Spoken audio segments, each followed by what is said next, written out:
And now for the view from the second city the president visited today. We return to El Paso, where I'm joined by Ileana Holguin. She's the chairwoman of the Democratic Party in El Paso County and is also an immigration attorney. Ms. Holguin, thank you very much for being here. Before we get to the president's visit and all of the protest and the concern over that, I wonder if you could just talk to us a little bit about how the Latino community in El Paso is doing. Well, as you can imagine, everyone is still, I think, in a little bit of shock and disbelief. No one can ever believe that anything this horrific can happen in their community. El Paso has always been a very warm, welcoming, friendly community, and we've always prided ourselves on that. So to have someone drive 10, 11 hours specifically to carry out an act of hate has just been absolutely shocking and unbelievable to all of us. But one thing that we all know is that El Paso is extremely resilient, and we know that we're going to get through this together. When I was there a couple of days ago, I heard a lot of what you're saying, a lot of fear and anguish and sadness. Several people mentioned to me that all of a sudden they think about their daily lives in a different way. They think about going to the store differently or dropping their kids at daycare differently. Are you hearing the same thing from people? Yes, I am. People are very afraid. We know that one of the motivations of this person coming to our community was specifically because of his hatred of Latinos, and we're 85% Latino.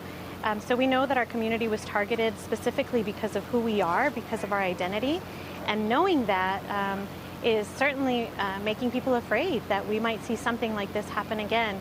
Another white supremacists decide to come to our community to cause harm to us. So yes, I've also been hearing that people are afraid to do things that normally no one would ever think to be afraid of, to go out in public in open spaces, and certainly that's not a way that any community should have to live.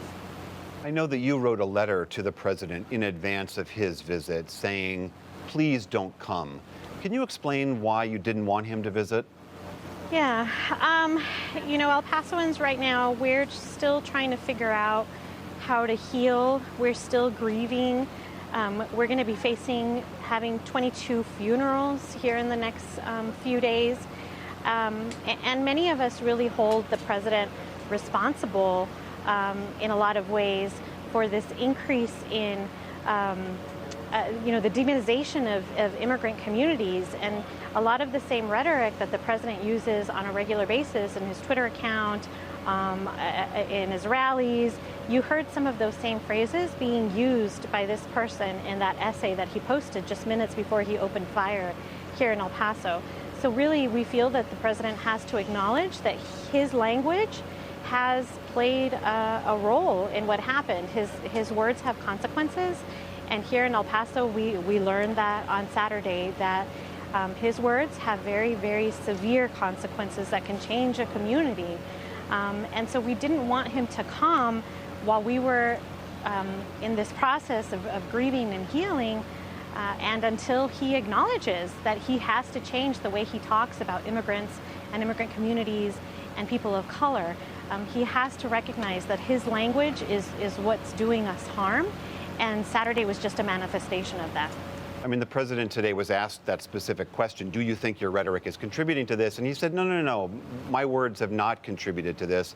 And many of his supporters would argue, no one but the shooter, nobody forced the gun into that man's hands. Nobody forced him to drive 600 miles down and commit this violence.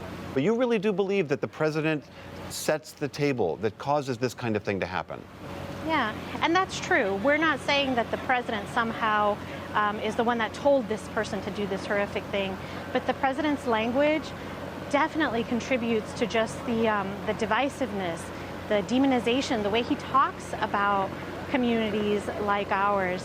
He stokes that hatred and that anger that we know that white supremacists already feel towards community like ours.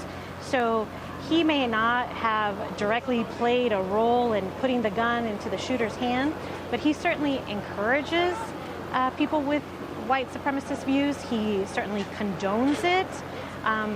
We saw the same thing happen with Charlottesville, where he tried to somehow, yes, condemn white supremacists on one hand, but at the same time say that not everyone's that bad.